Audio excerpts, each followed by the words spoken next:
Mutiara Hikmah Official, menyingkap hikmah di balik sunnah.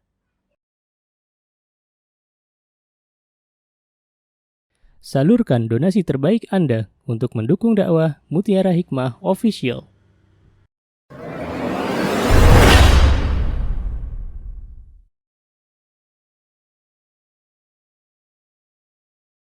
Saudara itu yang saya cintai Allah. Silakan dibuka kitab.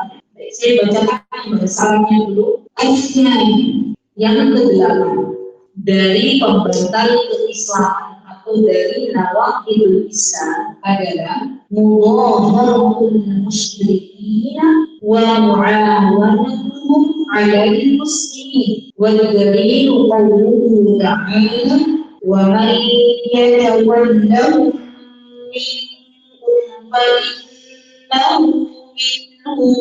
Inna Allah la yahdil qawma adh-dhalimin. Jadi di ayat 51 surah Al-Maidah, Allah Azza wa Jalla melarang kita untuk loyal kepada siapa? Kepada orang-orang kafir. Dan kita akan belajar apa sebenarnya akidah Ahlus Sunnah yang ke-8 ini. Di antaranya adalah wala wal bara. Tulis. Jadi ada materi yang mana materi ini jarang sekali dibahas. Namanya apa?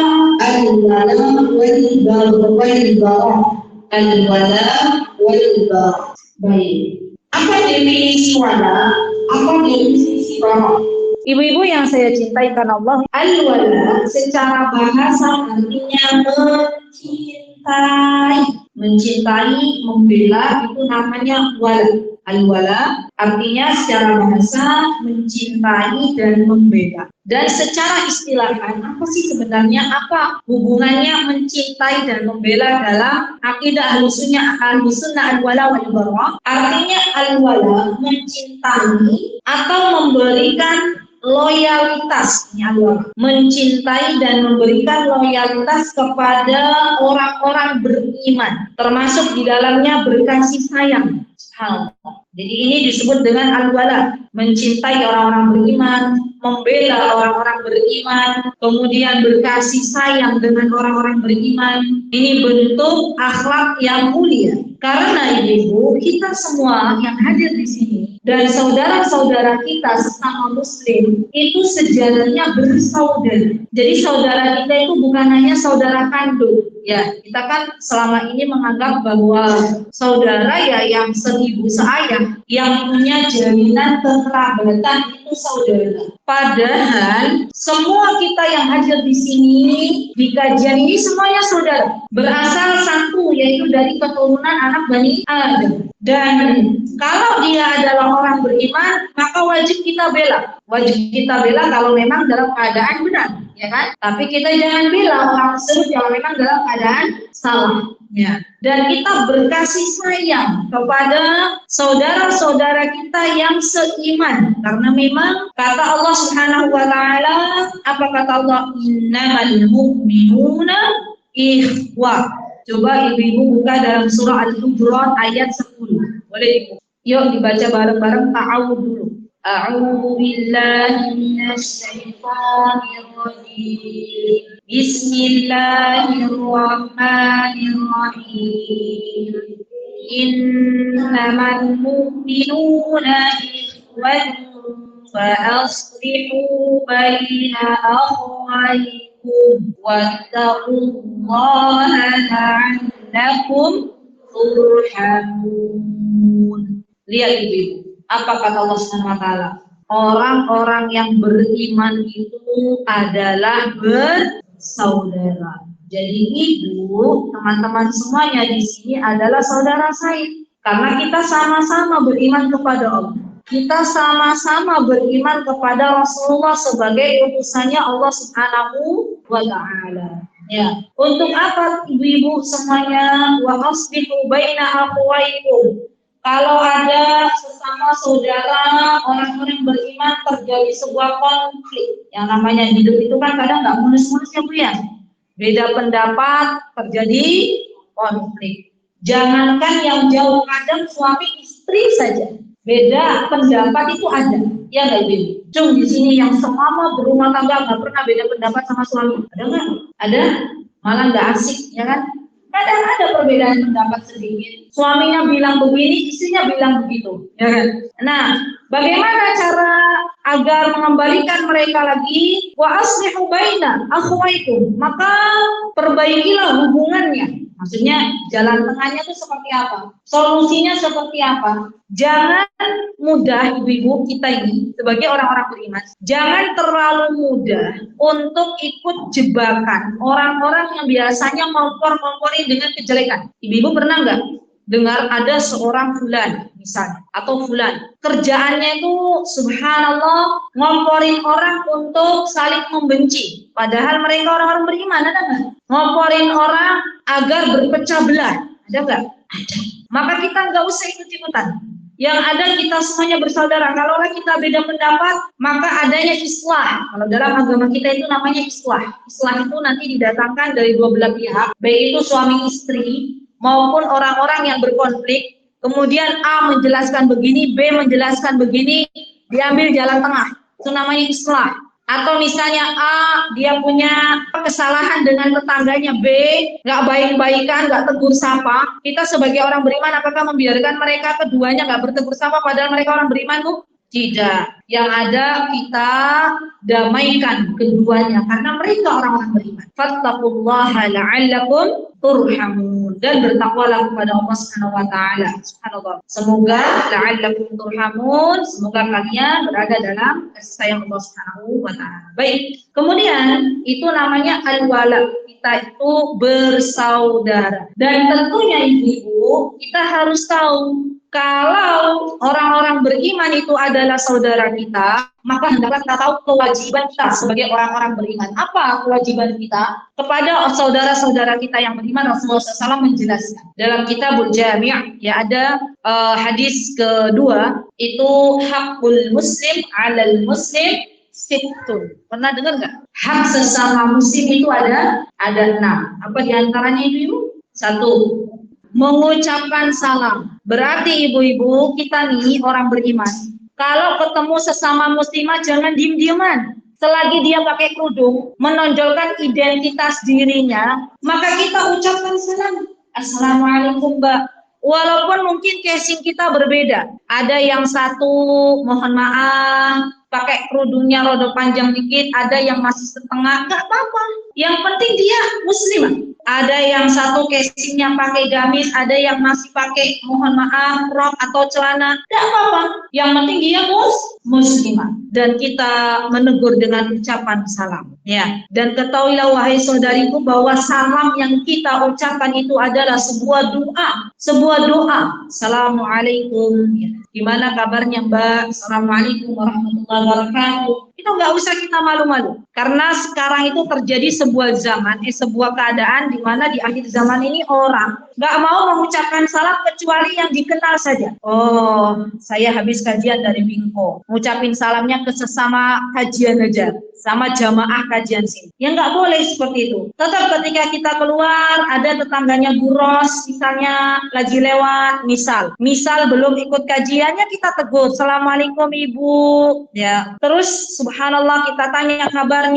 Insyaallah itulah sifat orang-orang beriman. Ya, yang pertama tadi mengucapkan salam. Dimanapun kita berada, ada muslimah maka kita ucapkan salam. Yang kedua, menghadiri undangan. Kalau saudara kita mengundang kita, maka kita hadiri undangan. Dan ini kewajiban sebagai tanda cinta kita kepada orang-orang beriman. Subhanallah. Kalau nggak diundang boleh hadir apa boten? Boten.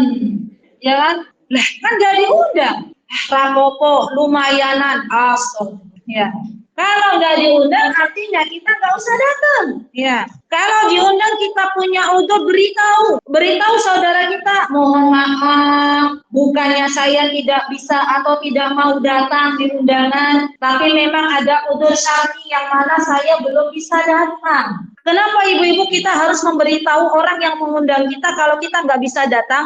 Agar yang mengundang kita itu tidak menimbulkan suudzon kepada kita. Bu, ada nggak ibu-ibu yang undang saudaranya, yang undang tetangganya, tiba-tiba tetangganya nggak mau datang, nggak memberitahu, nanti dia bilang begini, oh tuh ya, kok orang gitu ya, gitu ya. Ada nggak timbul begitu?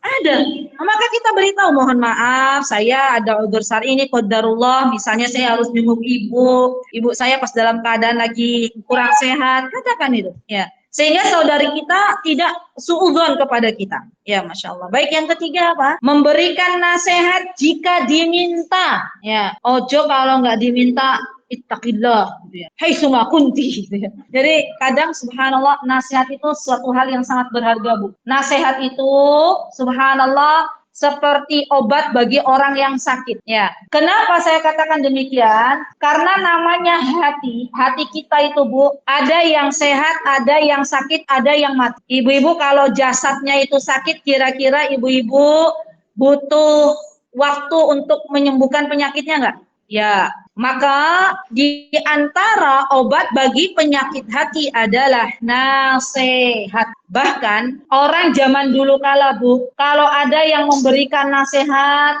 mereka itu berusaha membalasnya dengan memberikan hadiah. Orang zaman sekarang kalau ada yang memberikan nasihat, kira-kira apa, Bu? Iku sok alim, sok suci, urusin aja awakmu gitu, diurusin saja kehidupanmu, nggak usah ngurusin saya misalnya. Ya begitu ya Bu, kira-kira ya. Padahal zaman dulu tuh kalau orang memberikan nasihat para ulama zaman dulu tuh kasih sekeranjang hadiah gitu ya. Terima kasih kemarin sudah memberikan nasihat. Ini menunjukkan hati orang-orang zaman dulu tuh lembut. Subhanallah. Subhanallah. Yang keempat, apa yang keempat? Baik. Nih Ibu ini ya, kalau ada orang bersin, syaratnya Ibu nggak usah doain, kalau dia diem aja. Kalau nggak alhamdulillah nggak usah dijawab yarhamukillah. Kecuali kalau memang orang yang bersin, Haji, alhamdulillah. Ibu baru jawab. Apa jawabannya? Bukan yarhamukallah. Kalau yang bersinnya perempuan, yarhamukillah. Ya Bu, bareng-bareng. Yarhamu, pinter.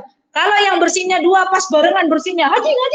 Doanya bukan yarhamukillah. Ya, mereka dua-duanya alhamdulillah bareng-bareng. Doanya apa? Yarhamukumallah. Ya, jadi kita harus belajar juga. Karena kita itu selama ini mau yang bersinnya perempuan, mau yang laki-laki, jawabannya apa? Yarhamukallah. Gitu ya, Masya Allah. Nah, kemudian bagi yang bersin kalau didoain baca apa lagi? Alhamdulillah, terus didoain yarhamukillah, terus yahdikumullah wa yuslih balakum. Ini ada kaidah yang perlu diingat, ibu-ibu. Kalau pas lagi sholat, ibu-ibu lagi sholat. Misalnya ada ibu-ibu berjamaah sholatnya di masjid. Contoh, sampingnya bersin, hajing dalam sholat. Terus dia otomatis, karena udah otomatis lisannya bilang alhamdulillah, gitu misal. Ibu yang di sebelah jangan jawab.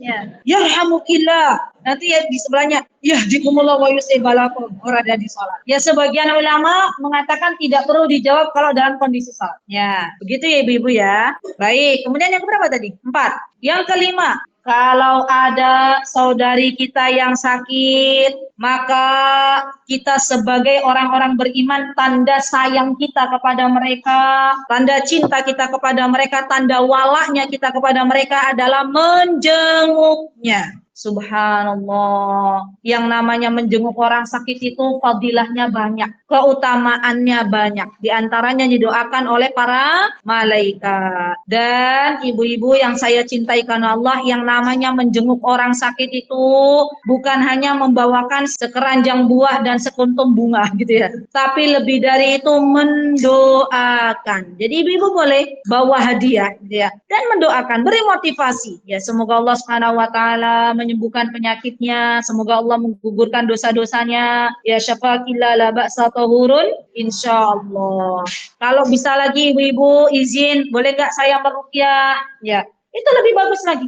Ya, jadi menurut saya kita kalau mau meruqyah orang sakit kalau bisa izin dulu. Jangan tiba-tiba bismillah gitu ya. Bismillah urqiki min kulli. Saya nggak kesurupan. Ya subhanallah. Jadi izin dulu. Bu, saya mau meruqyah ya, boleh tidak? Gitu ya. Dan yang namanya ruqyah itu bukan untuk orang kesurupan aja, untuk penyakit fisik juga bisa. Ya, biidnillahi ta'ala Allah sembuhkan atas izin Allah dengan ruqyah. Jadi Bu, kalau ada penyakit di dalam tubuh ibu-ibu semuanya, atau ada sesuatu yang dirasa ibu ada yang sakit, itu pegang yang sakitnya, baca bismillah 3 kali. A'udzu bi'izzatillahi wa qudratihi min syarri ma ajidu berapa kali? 7 kali. Hitungannya itu dari Rasulullah, bukan buat-buat ya. insya Allah biiznillahi ta'ala hilang sakitnya. Subhanallah. Dan ini luar biasa, Bu. Orang sakit itu butuh doa. Orang sakit itu butuh motivasi. Ya, subhanallah. Dan jangan sekali-kali kita membuat down orang sakit. Lagi nengok, tiba-tiba bilang begini, kayaknya sebentar lagi kamu sudah nggak ada deh. Itu tambah-tambah. Ya, kayaknya kalau saya lihat dari mukanya, sepertinya sebentar lagi menjelang ajal. Dia tambah gemeteran orangnya. Ya, jadi kasih motivasi. Terakhir apa terakhir? Yang keenam, mengiringi jenazah sampai ke pemakaman. Ini khusus untuk laki-laki. Kenapa kaum wanita ini tidak disyariatkan untuk sampai menghantarkan ke kuburan? Kira-kira hikmahnya apa, Bu? Hikmahnya apa? Perempuan itu lemah, ya. Kemudian coba pikir bareng-bareng. Apa manfaatnya wanita ke kuburan? Apakah mau menggali kubur? Enggak juga. Ya kan? Atau mengangkat jenazahnya? Yang ada kalau mengangkat jenazahnya semuanya jatuh ke kubur. Ya. Maka kalau kita pikir ulang ya, subhanallah, segala syariat yang diperintahkan oleh Allah dan Rasulnya itu baik untuk kita. Ya, jadi kita cukup mendoakan dari rumah dan doanya sampai. Ya, doanya sampai. Kemudian yang mengantarkan jenazah biarkan orang laki-laki. Ya, ibu-ibu ya, baik. Bahkan bapak-bapak kita, suami-suami kita, kalau mengantarkan jenazah sampai ke kuburan setelah menyolatinya itu dapat pahala. Pahalanya seperti kiroton. Kiroton itu 2 gunung. Jadi ibu-ibu kalau ada jenazah orang meninggal, ibu-ibu boleh nyolati. Ibu-ibu nyolati saja sudah dapat pahala 1 gunung. Subhanallah. Ini namanya beramal yang cerdas. Ya. Jadi kalau ada yang meninggal, kalau kita masih punya waktu, punya kesempatan, nggak dalam keadaan haid, kita ikut nyolati. Ya. Nah, suami kita dapat pahala bonus. Apa bonusnya? Ikut menghantarkan jenazahnya sampai ke kuburan, dapat pahala seperti 2 gunung. Subhanallah. Baik.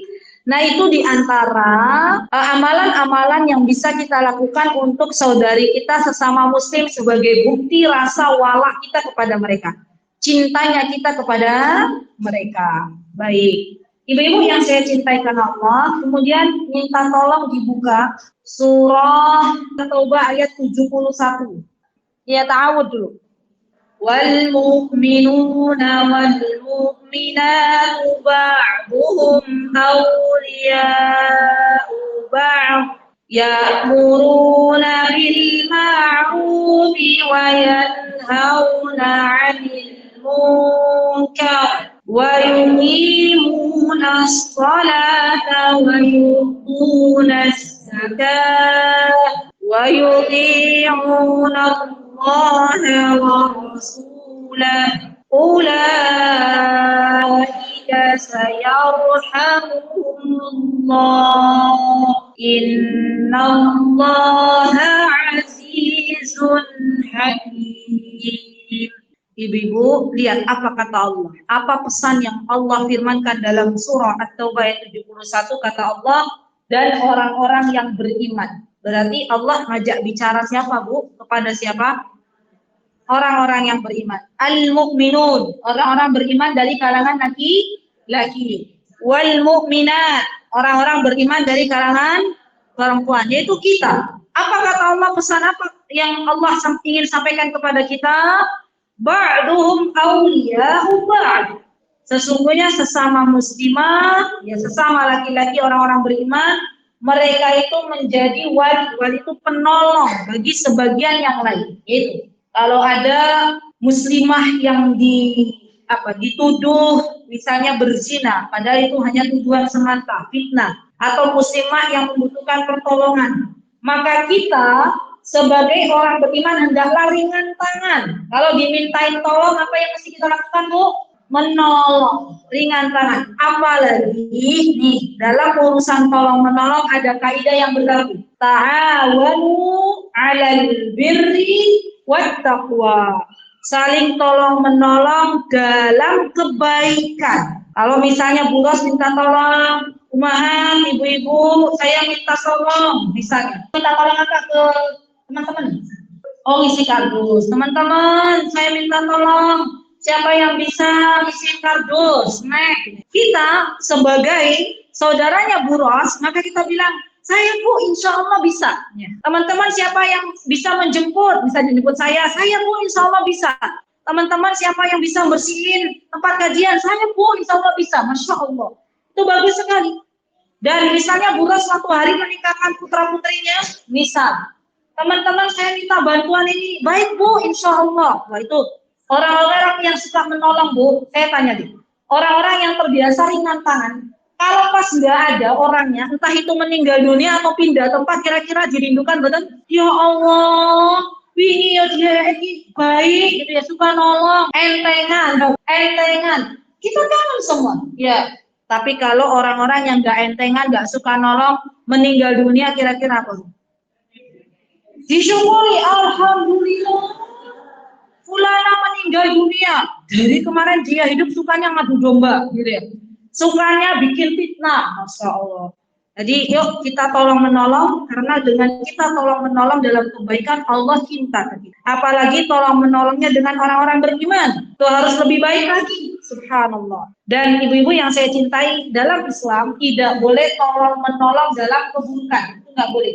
Contoh, kemarin saya di Alam Citra itu membahas masalah riba. Saya jadi ingat, kita tidak boleh misalnya ada saudara kita mau pinjam uang di bank. Tiba-tiba, ini ya real ya, bentuk real ya Bu. Tiba-tiba harus menggunakan agunan, misalnya tanah keluarga. Kita sebagai saudaranya biasanya disuruh apa Bu? Tanda tangan. Ya, kira-kira Ibu mau nolong Bu, betul? Yakin? Bilangnya tidak. Ya. Tapi pas lihat saudaranya merengek, oh saya minta tolong gitu ya. Kira-kira kuat nggak iman kita? Yakin? Nanti diomongin macam-macam? Masya Allah, nggak masalah jadi ini. Maka kita dalam hal ini kita berkata baik-baik. Mohon maaf, untuk urusan ini saya nggak mau ikut-ikutan.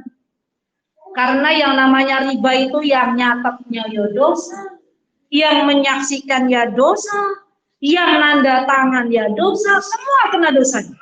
Maka dalam hal ini saya mohon maaf belum bisa menolong. Nyenengan selain maksiat ini saya mau deh nolong. Ya, mau minjemin uang oke. Tapi urusan masalah riba saya nggak nolong. Kira-kira Bu, kayak gini boleh atau tidak? Boleh. Karena termasuk tolong menolong dalam keburukan. Dan kita diminta pertanggungjawaban oleh Allah Subhanahu wa Ta'ala. Baik.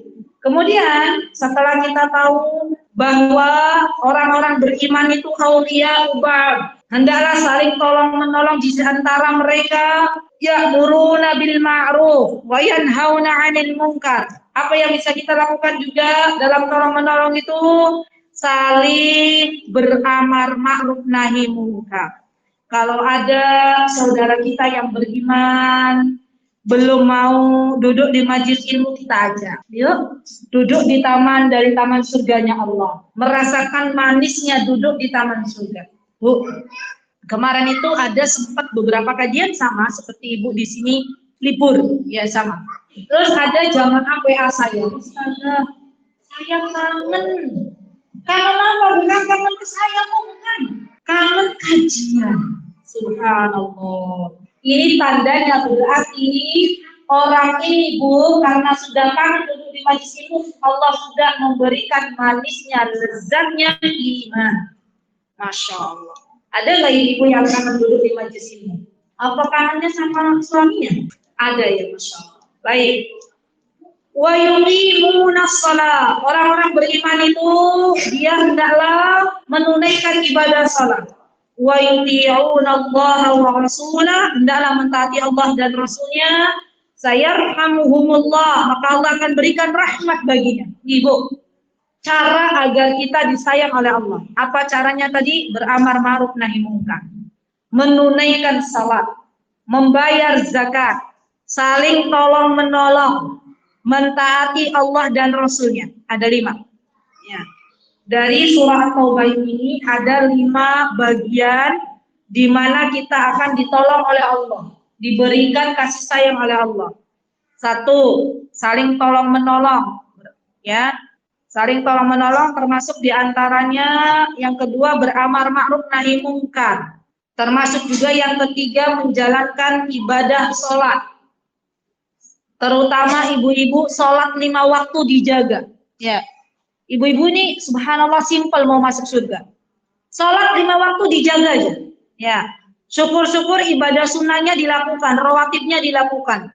Kalaulah ibadah sunnah misalnya ibu-ibu belum lakukan karena kerempongan misalnya ngurusin rumah tangga, maka boleh difokuskan untuk sholat 5 waktunya dulu.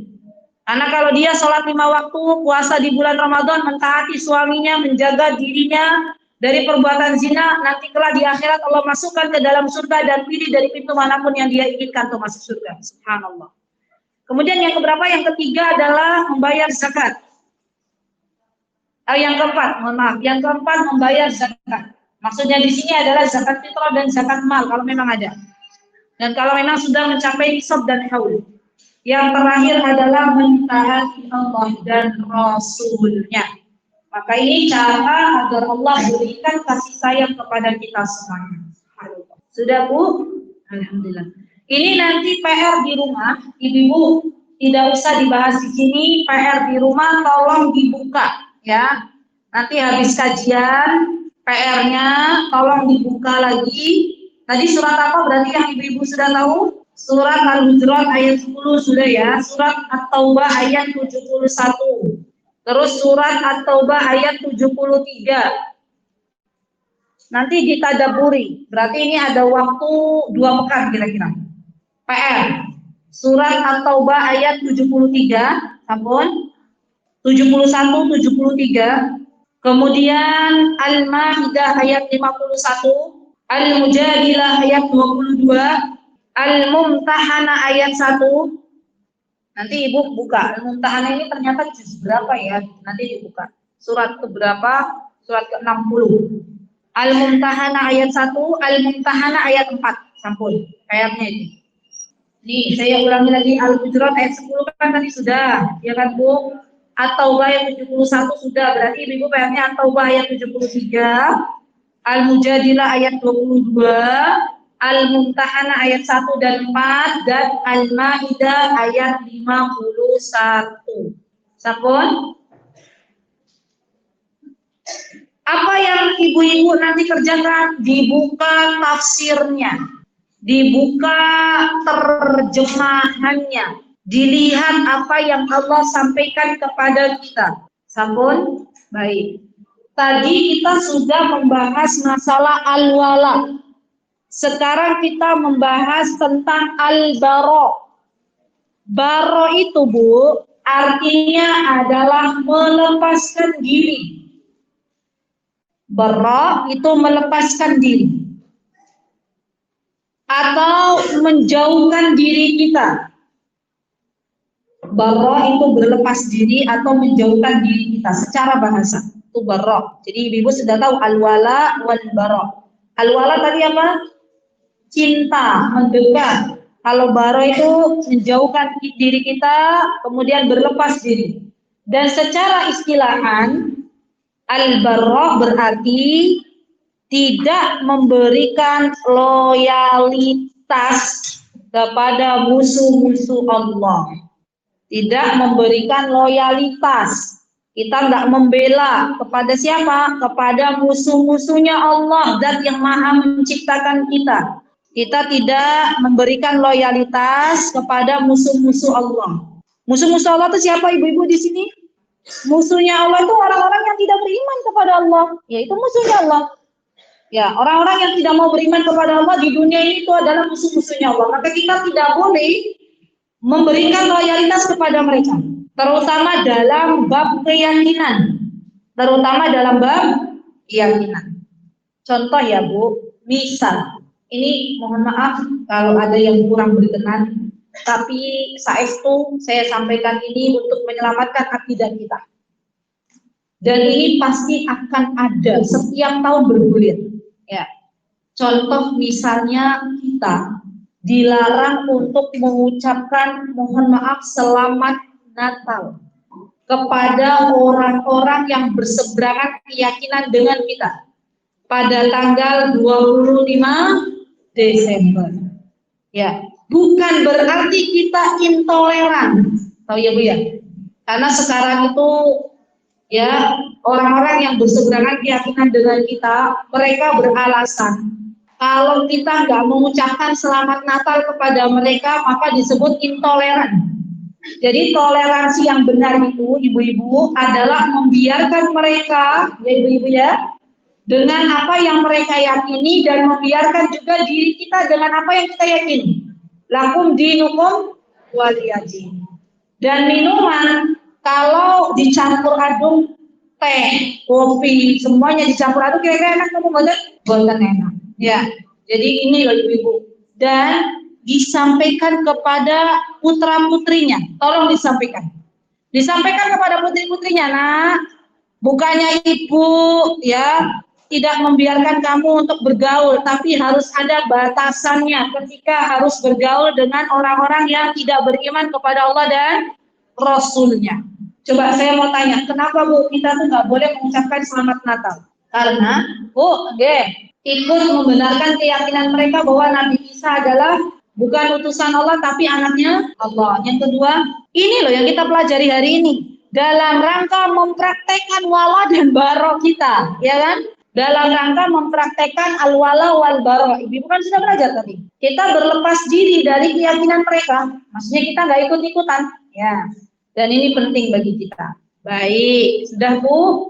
Nah, kemudian yang kita pelajari hari ini insya Allah Ta'ala adalah kepada siapa atau ada berapa manusia. Ada berapa manusia yang dia mengamalkan al-wala wal bara ini. Dibagi menjadi 3. Tolong diperhatikan kita termasuk yang mana ini. Atau apa sikap kita terhadap wala wal bara.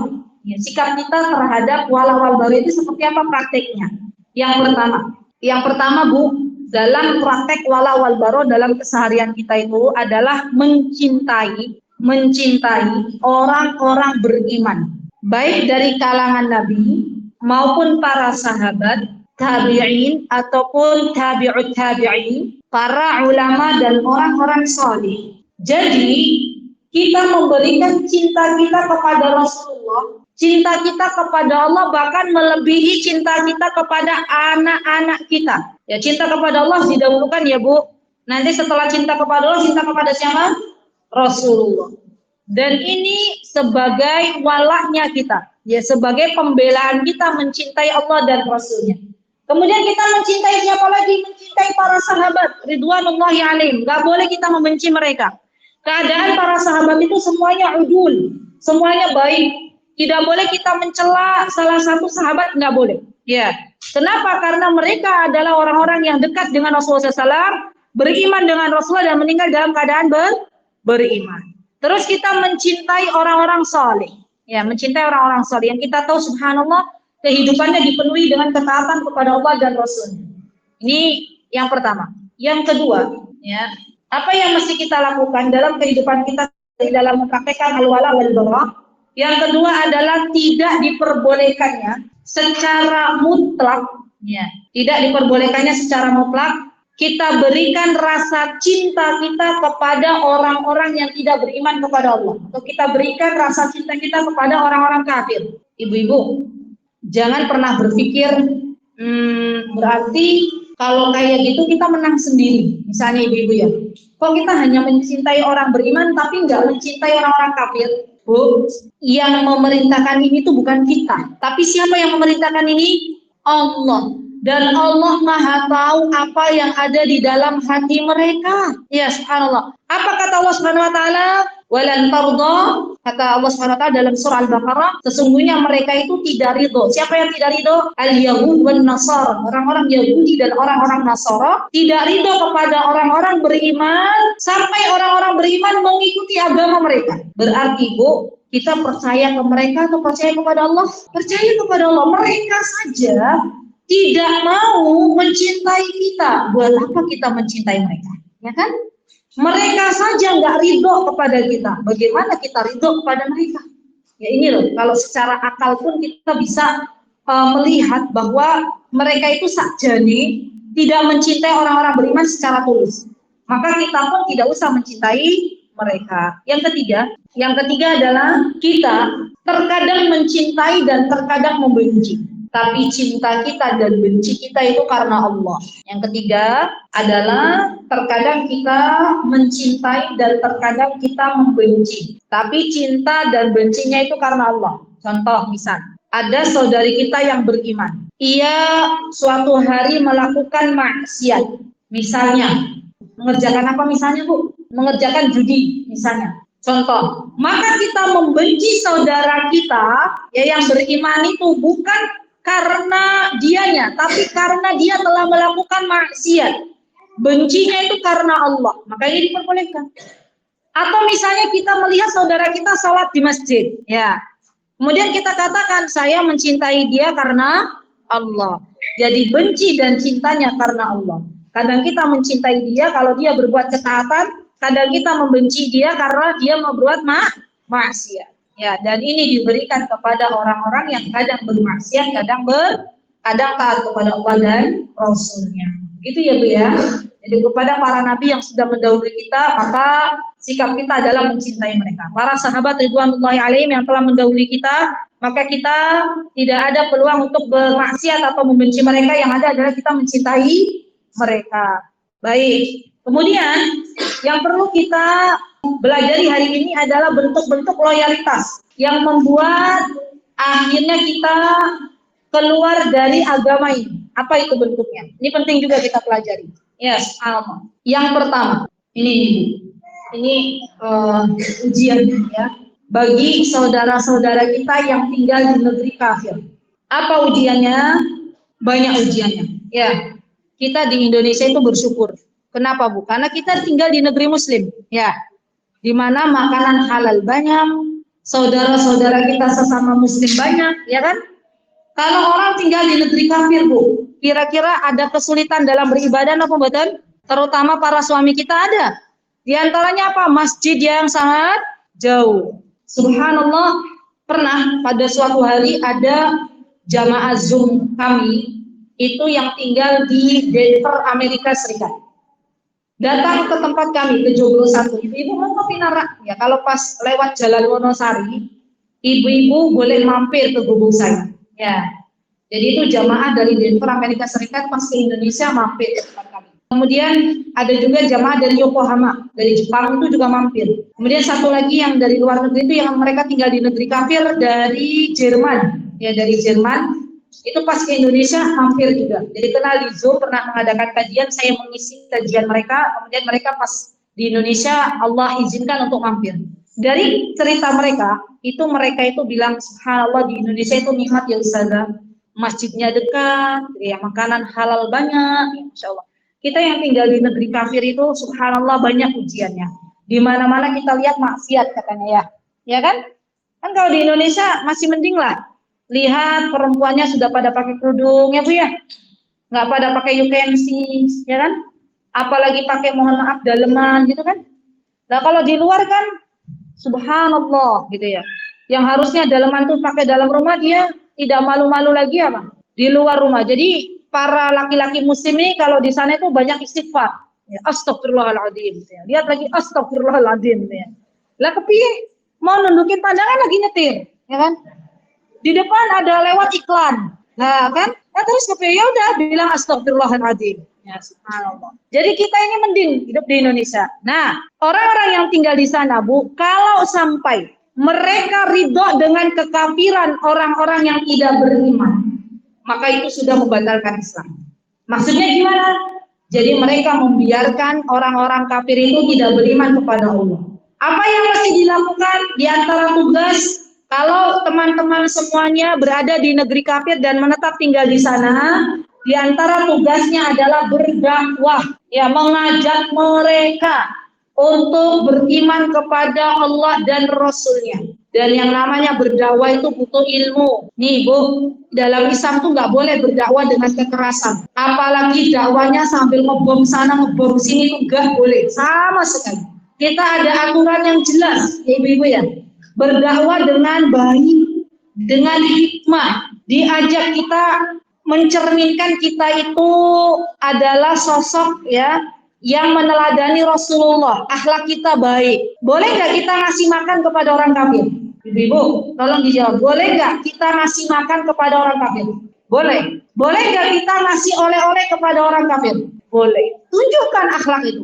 Ya, tunjukkan akhlak tersebut. Sampai akhirnya mereka nanti melihat, oh ternyata orang muslim atau muslimah itu baik banget gitu.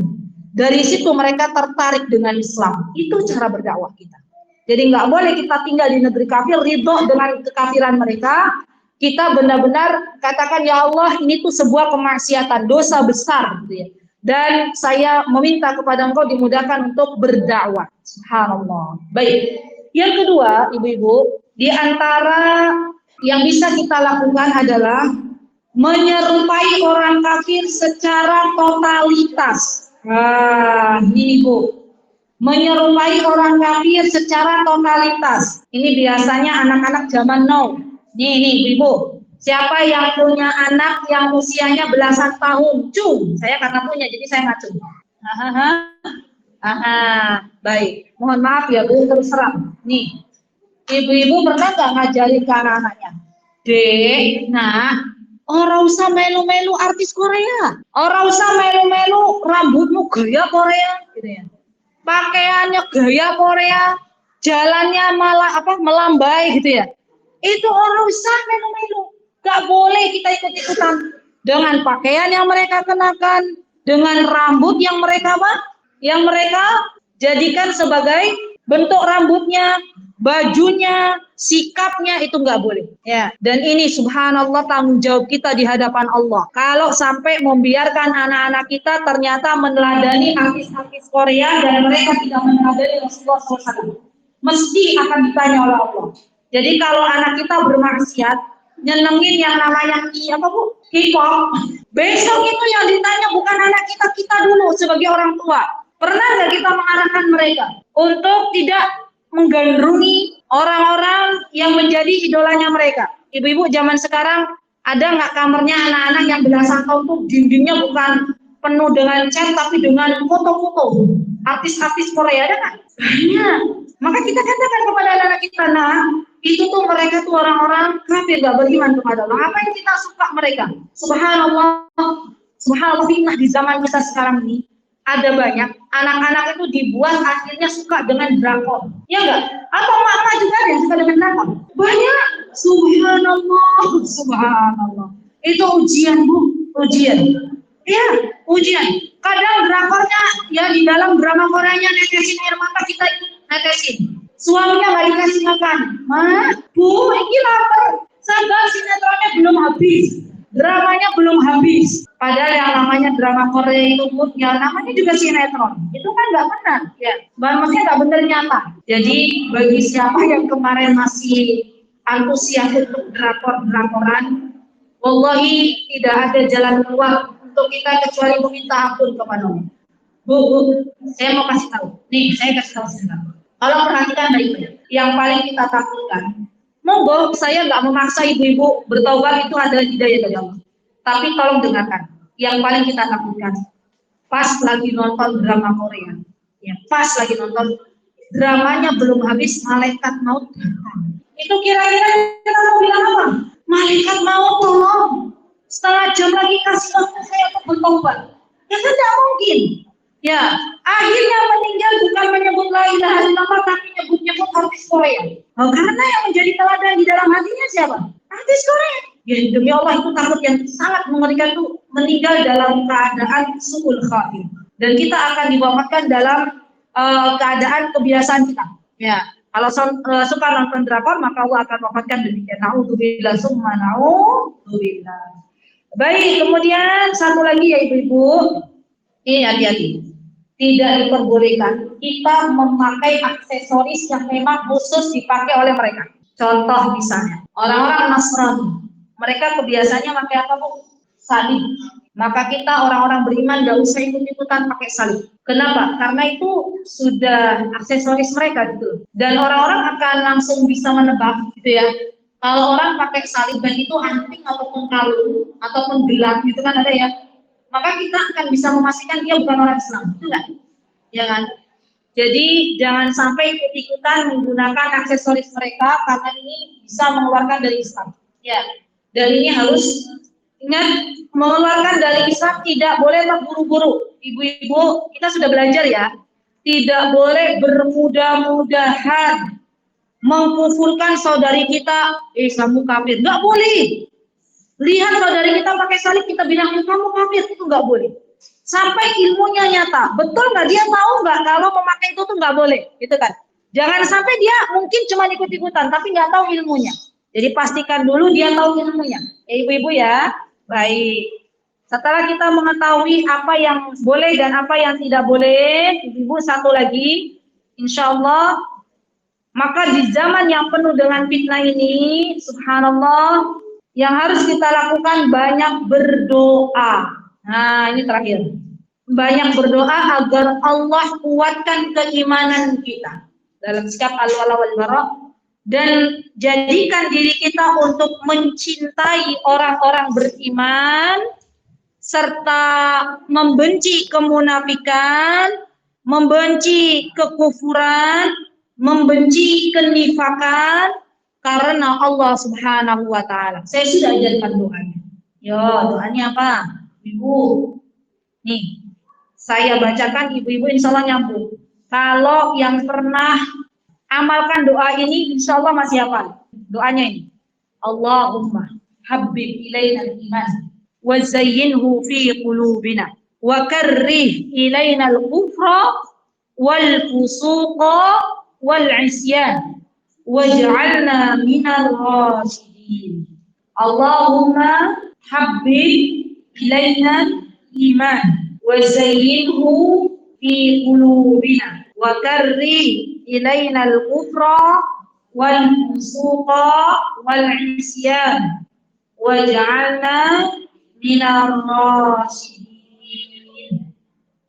Sudah Bu? Ya. Dari ibu kita baca doa itu.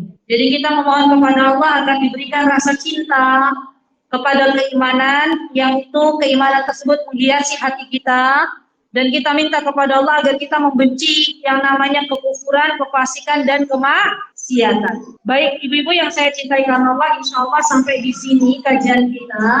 Saya tadi ada yang terlupa sedikit, ibu-ibu kalau punya anak, ini juga satu hal yang tidak diperbolehkan, menamai anak-anak kita dengan nama-nama orang kafir. Contoh misalnya, suami dengan suka sepak bola. Ada nggak suami yang suka sepak bola? Jangankan bapak-bapak, ada yang juga suka sepak bola. Pas kemarin Piala Dunia itu, ya, saya pernah tanya ke jamaah, ya, katanya pada lingkungan juga ada sebagian yang menonton. Dan kalau misalnya, subhanallah ibu-ibu punya anak, ya, maka pilih nama yang terbaik. Jangan kita kasih nama anak-anak kita dari pemain sepak bola dan dia orang-orang kafir. Ya. Misal contohnya siapa? Ronaldo. Itu zaman dulu kalau waktu saya SD itu yang sudah disebut-sebut Ronaldo. Ya wallahu taala. Yang penting itu nama pemain sepak bola dan dia masih dalam keadaan kafir. Maka tidak boleh kita kasih nama. Ya. Kasih nama anak kita dengan orang-orang kafir. Tidak boleh. Nih ibu-ibu, walaupun namanya keren, kayaknya namanya keren banget, nama-nama Yunani misalnya, maka ini tidak boleh. Daripada menamai anak-anak kita dengan nama-nama orang kafir, mending kasih nama para nabi aja. Ibrahim, Muhammad, Ismail, Ishak, Musa, itu boleh. Atau para sahabat, Utsman, Umar. Kalau perempuan siapa? Aisyah, Khadijah, Fatimah, masih banyak nama-nama. Begitu ya ibu-ibu ya. Baik, jikalau ada kebenaran pada kajian hari ini, itu pasti datangnya dari Allah Subhanahu wa taala, dan jikalau ada kesalahan datangnya dari saya pribadi, saya mohon maaf yang sebesar-besarnya, mohon dimaafkan. Aku qouli hadza wa astaghfirullah li wa lakum wa akhiru da'wana alhamdulillahi rabbil alamin. Assalamualaikum warahmatullahi wabarakatuh. Mutiara Hikmah Official, menyingkap hikmah di balik sunnah.